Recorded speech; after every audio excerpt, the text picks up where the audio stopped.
My name is Jessica Litwak, and I'm a theater artist. Well, I'm a playwright, and I write plays that have a lot of social justice issues in them. So I really see theater as a vehicle for personal and social change. And my plays are funny and poetic and historical and deal with a lot of different parts of the human experience. I'm also a teacher, and that's a really big part of my life. I love teaching. And I think at the very core of my theater experience, I'm an actor. So I do a lot of work from very experimental to very classical acting. And I am also a drama therapist. So these are the many forms of work that I'm involved with.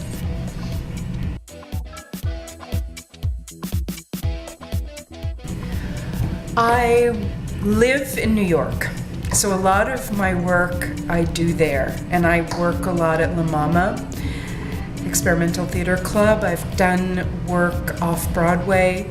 I've also worked a lot in the Middle East, so I've taught and performed in places like Iraq, Lebanon, Egypt, Israel and Palestine. I recently just was working in Glasgow and London.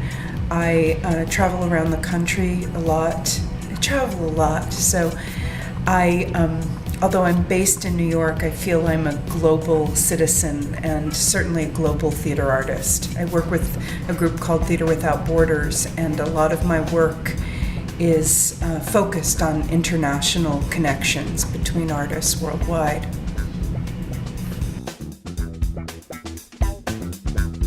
So the first thing we did is do some ensemble building, because that group of students had never been together with me in that space. So we treated the workshop like a brand new space, and we created some sort of sacred space, and then we did some work that was kind of drama therapy based to create an environment where I found out about them, they found out about each other, and we built a kind of platform of common vocabulary.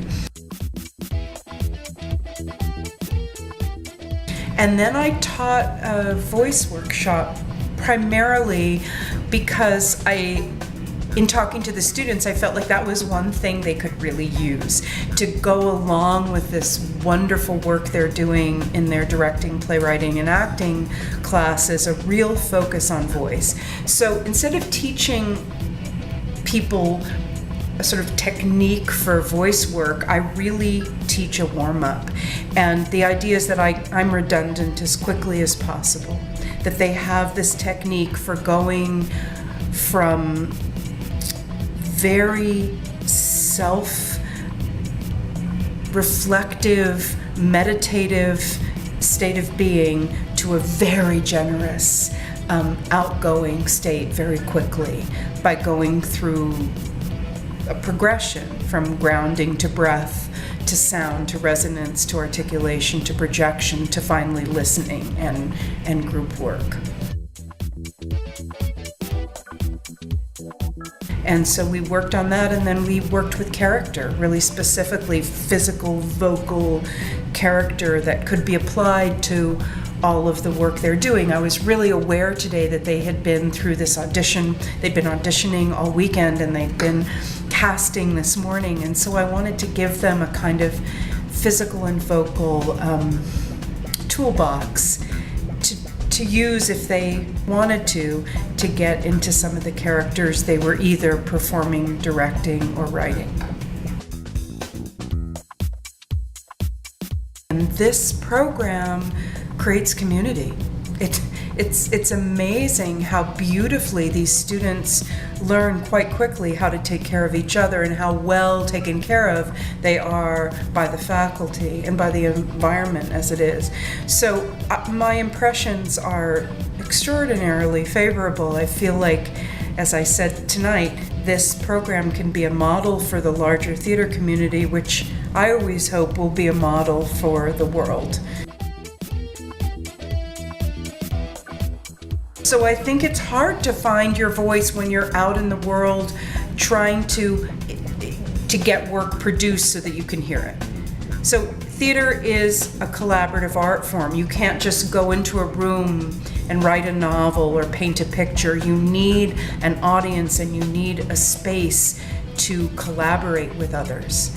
And that is so difficult to find that if you're doing that while simultaneously discovering your voice as a theater artist, it can be very difficult. So grad school and training is a place to really nurture your voice in preparation for that hard road of creating space to get that voice heard.